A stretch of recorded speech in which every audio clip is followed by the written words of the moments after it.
নমস্কার, আমি ডক্টর অনির্বাণ চক্রবর্তী।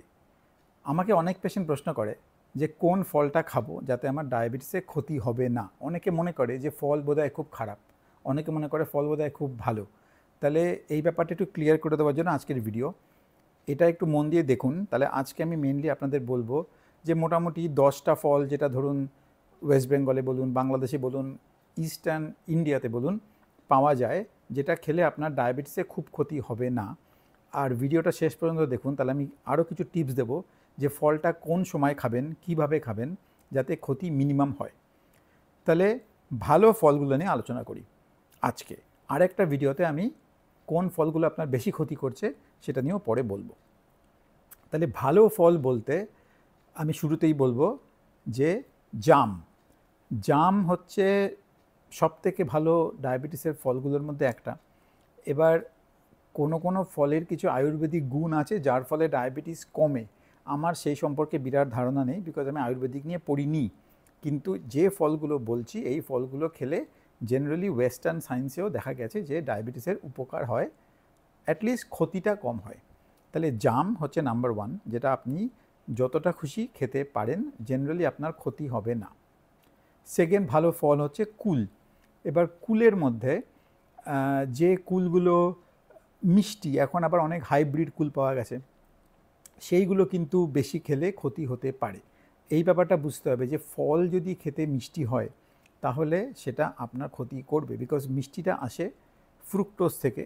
আর fructose, glucose 19-20 শরীরে আলটিমেটলি একই কাজ করে। এটা আপনার গ্লুকোজ স্পাইক না করলেও আপনার ডায়াবেটিসের যে প্রবলেমটা ওটাকে ইমপ্রুভ করে না। সুতরাং যে ফলটা খেতে মিষ্টি সেটা বেশি খাবেন না। এবার যে কুলটা খেতে মিষ্টি সেটা কম খাবেন, যে কুলটা খেতে টক সেটা বেশি খাবেন। 3 নম্বর ফল যেটা খেলে আপনার বিরাট ক্ষতি হবে না সেটা হচ্ছে জামরুল। এবার জামরুলটা অবভিয়াসলি সবসময় পাওয়া যায় না, বাট যখন পাওয়া যায় দেখবেন যে এটাও জেনারেলি খুব একটা মিষ্টি যদি হয় সেটা অ্যাভয়েড করবেন। যেটা একটু পানসে সেটা বেশি করে খাবেন, বাট এটাতে ফাইবার অনেক বেশি আছে, জল অনেক বেশি আছে, আপনার ক্ষতিটা কম হবে। 4 নম্বর ফল যেটা আমি সাজেস্ট করব ডায়াবেটিস পেশেন্টদের জন্য সেটা হচ্ছে কাঁচা পেয়ারা। এবার পাকা পেয়ারা কেন নয়, বিকজ পাকা পেয়ারায় মিষ্টি বেশি। কাঁচা পেয়ারা যেটা একটু সবুজ, সেটাতেও ফাইবার খুব বেশি, অনেকগুলো ইলেকট্রোলাইটস আছে, পটাশিয়াম বলুন, সোডিয়াম বলুন, ম্যাগনেসিয়াম বলুন, এগুলো খেলে আপনার উপকার হবে। ফাইবারও খুব বেশি, পেটটাও অনেকক্ষণ ভরা থাকবে। এবং এটা আপনি একটা বড় পেয়ারা যদি খান, এটা অলমোস্ট একটা মিলের মতো কাজ করে। সুতরাং পেয়ারাও খেতে পারেন, এটাতেও বিরাট ক্ষতি হবে না, প্রোভাইডেড এটা পাকা নয় এবং মিষ্টি নয়। 5 নম্বর যেটা ফল বলবো আমি সেটা হচ্ছে বেদানা। এবার বেদানাও জেনারেলি মিষ্টি কম হয় এবং এটাতেও অনেক আয়রন আছে, ফাইবারস আছে, জল আছে। চেষ্টা করবেন বেদানার যে দানাগুলো ওগুলোকে গোটা গোটা চিবিয়ে খেতে। অনেকে আবার তার বিচিগুলো ফেলে দেয়, কিন্তু যদি পুরোটা চিবিয়ে খান তাহলে কিন্তু ভালো ফাইবার ঢুকবে, পেটটাও অনেকক্ষণ ভরা থাকবে এবং আপনার ডায়াবেটিসেরও তেমন ক্ষতি হবে না। 6 নম্বর যে ফলটা সেটা হচ্ছে যেটা কলকাতাতে বা ইস্টার্ন ইন্ডিয়া পাওয়া যায়, সেটা হচ্ছে শাঁকালু। এবার শাঁকালুর নামের মধ্যে আলু আছে বলেই শাঁকালু খারাপ সেরম নয়, শাঁকালুও খুব ফাইবারযুক্ত একটা ফল, এটাও খেতে পারেন, এটাতেও বিরাট কোনো ক্ষতি হবে না। 7 নম্বর হচ্ছে শশা। এবার শশাকে অনেকে ফল বলে না, অনেকে এটাকে ভেজিটেবলস ভাবে, দ্যাট ইজ ফাইন, বাট শশাটাকে আমি এই লিস্টে রাখছি বিকজ শশা খেলেও কোনো ক্ষতি অ্যাজ সাচ হবে না। শশা আপনি যত খুশি খেতে পারেন, এটাকে ফল বলুন বা তরকারি বলুন বা স্যালাড বলুন, ডাজেন্ট ম্যাটার, কিন্তু এতে কার্বোহাইড্রেটটা কম আছে, জল ফাইবার বেশি আছে, সুতরাং শশা খেলেও ক্ষতি তেমন নেই। 8 নম্বর যেটা আমি বলবো সেটা হচ্ছে তরমুজ। এবার তরমুজ কোনো ক্ষেত্রে খুব বেশি মিষ্টি হয়, সেগুলো বেশি পরিমাণে খাবেন না, যদিও তরমুজে প্রচুর জল থাকে। তাই টোটাল যদি একটা রিজনেবল অ্যামাউন্ট খান তাহলে জলটাই বেশি ঢুকবে এবং সুগারটা কম ঢুকবে। এবার যে তরমুজটা একটু পানসে খেতে অত ভালো না, সেটা আপনার জন্য বেশি ভালো। সুতরাং চেষ্টা করবেন যে বেশি করে তরমুজ সেরম খেতে যেটাতে মিষ্টি কম। ন্যাচারালি যে তরমুজটা তৈরি হয়, যেগুলো হাইব্রিড কম বা বেশি স্পেশালি ফার্মড নয়, সেগুলো জেনারেলি একটু পানসেই হয়, সেগুলো খেলে ক্ষতি নেই। 8 নম্বর আমি বলবো যে আপনারা অন্যান্য রকম বেরিজ খেতে পারেন। এবার ইন্ডিয়াতে একটু বেরিজটা কম পাওয়া যায়, সেজন্য আমি এটাকে 8 নম্বরে বলছি। আমার বিদেশি পেশেন্টদের জন্য কিন্তু আমি বেরিজটাকে নাম্বার 1-এ রাখি। এবার ইন্ডিয়াতে আমি বেরিজের জায়গায় জাম আর কুল, যেটাকে বের বলে, সেটাকে নাম্বার 1 আর 2-তে রেখেছি। বাট বেরিজ কিন্তু সুপারফুড। যদি বেরিজ পান, ব্লুবেরি, ব্ল্যাকবেরি, রাসবেরি, এইগুলো জেনারেলি খুব ভালো। স্ট্রবেরির নামের মধ্যে বেরি থাকলেও এটা অ্যাকচুয়ালি বেরি নয়, বাট স্ট্রবেরিও অত খারাপ নয়। সুতরাং যদি এগুলো পান তাহলে এগুলো খেতে পারেন। 9 নম্বর বলবো আরেকখানা ফল, যেটাও ইন্ডিয়াতে খুব কমনলি পাওয়া যায় না আনফর্চুনেটলি, বাট যদি পান খুব হেল্পফুল, সেটা হচ্ছে অ্যাভোক্যাডো। এটাতে খুব হেলদি ফ্যাট বেশি আছে এবং এটা জেনারেলি স্পিকিং ব্রেকফাস্টে অ্যাভোক্যাডোটাই একমাত্র ফল যেটা আমি সাজেস্ট করব। অন্যান্য কোনো ফলই আমি ব্রেকফাস্টে সাজেস্ট করব না, বাট অ্যাভোক্যাডোটা high in fibre and high in fat, good fat. সুতরাং এটা আপনি ব্রেকফাস্টের মধ্যে ইনকর্পোরেট করতে পারেন ডিমের সাথে বা অন্যান্য জিনিস যেটা আমি ব্রেকফাস্টে বলেছি তার সাথে, যদি ইন্ডিয়াতে পান। আর লাস্ট যে ফলটা বলবো সেটাও ইন্ডিয়াতে খুব কমনলি পাওয়া যায় না, তাই আমি এটা শুরুতে বলছি না, বাট এটা হচ্ছে কিউই ফ্রুট। এটাও খুব ভালো। কিউই ফ্রুট যদি পান তাহলে কিউই ফ্রুট খেলেও ক্ষতি নেই।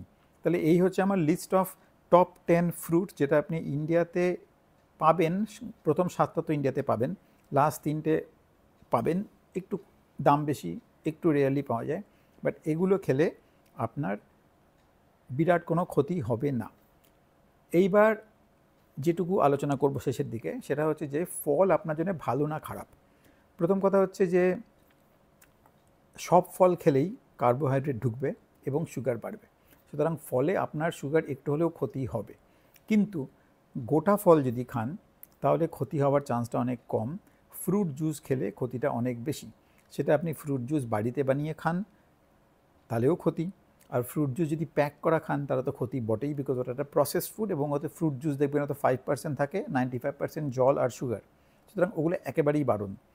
বাড়িতেও ফ্রুট জুস বানিয়ে তখনই খাবেন যখন আপনি এতই রুগ্ন যে আপনি গোটা ফল খেতে পারছেন না।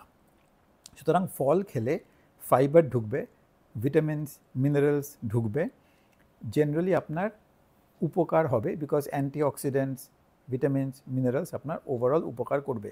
তাই অল্প পরিমাণে fruit as part of your balance diet আপনার জন্য অলওয়েজ ভালো। তার মধ্যে এই যে 10টা বললাম এগুলো খেলে ক্ষতিটা সবথেকে কম। এটা হচ্ছে নাম্বার 1। তাহলে ফ্রুট আপনার জন্য ভালো, কিন্তু ফ্রুট সকাল সকাল উঠে ব্রেকফাস্টে খেলেন এটা আপনার জন্য কিন্তু ভালো নয়, বিকজ ফ্রুট খেলে কিন্তু সুগার স্পাইক হয়।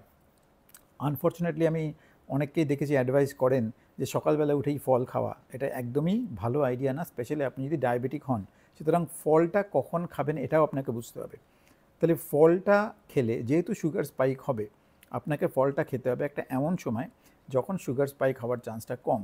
সুতরাং আগে যদি আপনি কিছু ফাইবার্স খেয়ে নেন যেমন ভেজিটেবলস, অথবা ফ্যাটি ফুড খেয়ে নেন যেমন নাটস বা ক্রিম বা ফুল ফ্যাট ইয়োগার্ট টাইপের জিনিস, অথবা যদি প্রোটিন খেয়ে নেন যেমন কোনো রকম ডিম খেলেন, মাছ মাংস খেলেন, ছোলা বাদাম খেলেন, তারপরে যদি ফলটা খান তাহলে সুগার স্পাইকটা কম হবে।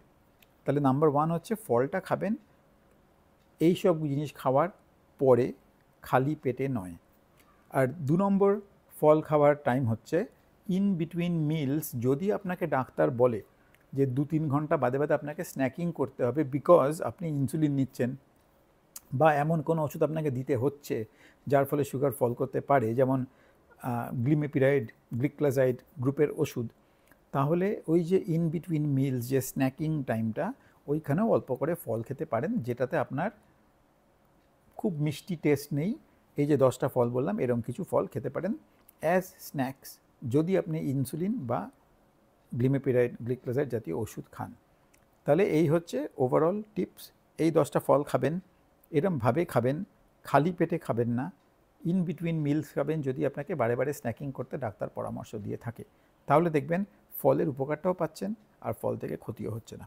আশা করি ভিডিওটা আপনার কাজে লাগলো। এটা আপনি ফলো করুন, নিশ্চয়ই উপকার পাবেন। দরকার পড়লে কমেন্টে আমাকে লিখে জানান যে আপনার এর মধ্যে কোনটা ফেভারিট, বা অন্য কোনো ফল নিয়ে প্রশ্ন থাকলে করতে পারেন, আমি চেষ্টা করব উত্তর দিতে। আর বন্ধুদের সঙ্গে এটা শেয়ার করতে ভুলবেন না। আর চেষ্টা করুন এই চ্যানেলের অন্য ভিডিওগুলোও দেখার, তাহলেও নিশ্চয়ই উপকার পাবেন। ভালো থাকবেন।